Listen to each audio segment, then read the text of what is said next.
Nandini's digital diary.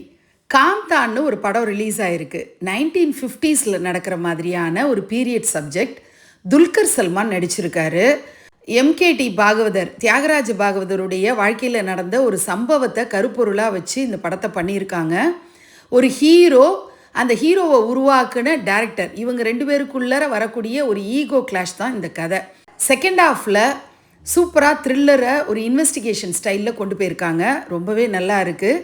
Samuthirakani ஒரு lead ரோலில் பண்ணியிருக்காரு. அதை தவிர ராணா சூப்பராக நடிச்சிருக்காரு. இந்த படத்தில் துல்கர் சல்மானை ஃப்ரேம் பை ஃப்ரேம் ரசித்து பார்க்கலாம். ஒரு பழைய காலத்து ஹீரோவை கண்ணு முன்னாடி கொண்டு வர்ற மாதிரி இருக்கார். இந்த பொண்ணு பாக்யஸ்ரீ வேறு லெவல் ஆஃப் ஆக்டிங்க. ஈகோ அப்படின்னா அகங்காரம்னு சொல்லுவோம் இல்லையா, அந்த அகங்காரத்தை பற்றி தான் உங்கள் கூட இன்றைக்கி நான் ஷேர் பண்ணிக்க விரும்புகிறேன். நான் படித்த ஆர்டிக்கிள்லேருந்து தான் ஷேர் பண்ணுறேன். வாழ்க்கையில் நம்ம எல்லாரும் எத்தனையோ விஷயங்களுக்காக போராடுறோம். சூழ்நிலைகள், மனிதர்கள், சோதனைகள்னு ஒவ்வொரு நாளுமே ஒரு போராட்டமாக தான் இருக்குது. நம்மளாலேயே வெல்ல முடியாமல் இருக்குது. அதுக்கு முக்கியமான ஒரு காரணம் இருக்குன்னா அதுதான் அகங்காரம். அகங்காரம் வெளியிலேருந்து வரக்கூடிய ஒரு விஷயம்லாம் கிடையாது. அது நமக்குள்ளேயே மெதுவாக துளிர் விட்டு வளர ஆரம்பிக்கும். நம்மளுடைய நடத்தையில், நம்மளுடைய வார்த்தைகளில், நம்ம முடிவுகளில் அப்படி ஒன்றுலேயும் சின்ன சின்னதாக வெளிப்பட ஆரம்பித்து நான் தான் சரி, நான் தான் மேல், நான் தான் இது, நான் தான் அது அப்படின்னு எல்லாத்துலேயும் நான்னு அப்படி ஒரு குரல் கேட்க ஆரம்பிச்சிடும். ஒருவரோட அகங்காரம் பெருகும்போது முதல்ல பாதிக்கப்படுறது அவங்களுடைய உறவுகள் தான்.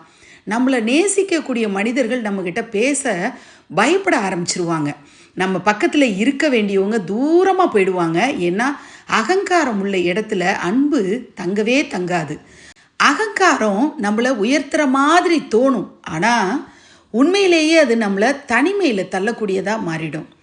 தாழ்மை எப்போதும் பலவீனம் கிடையாது. ஒருத்தங்கள்ட்ட தாழ்ந்து போகிறதுனால நம்ம ரொம்ப பலவீனமானவங்கன்னு நம்ம நினைக்க தேவையில்லை. நம்முடைய செல்ஃப் ரெஸ்பெக்டை அகங்காரத்தோடு தான் காட்டணும் அப்படின்ற அவசியமும் கிடையாது. தாழ்மையோடு பேசுறதுனால நம்ம உயரம் குறைய போகிறதே இல்லை, மனிதநேயம் அதிகரிக்கத்தான் செய்யும். சில நேரம் நம்ம அகந்தையை குறைக்க ஒரு நொடி போதும். ஒரு சின்ன வார்த்தை, ஒரு மன்னிப்பு, ஒரு சிரிப்பு, இதுக்கெல்லாம் நம்ம பெருமை தடையாக இருக்கக்கூடாது. நம்மளுடைய பெருமை டம்பம் டாம்பீகம்னு இருந்ததுன்னா அகங்காரத்தோட உச்சத்தில் இருக்கிறவங்கள்ட்ட யாரும் நெருங்கி பேசவே வரமாட்டாங்க. நமக்குள்ளே வரக்கூடிய நான் அப்படிங்கிற அந்த சத்தத்தை நாம்னு மாற்றிட்டா வாழ்க்கை ரொம்ப அழகாக மாறிடும். நன்றி.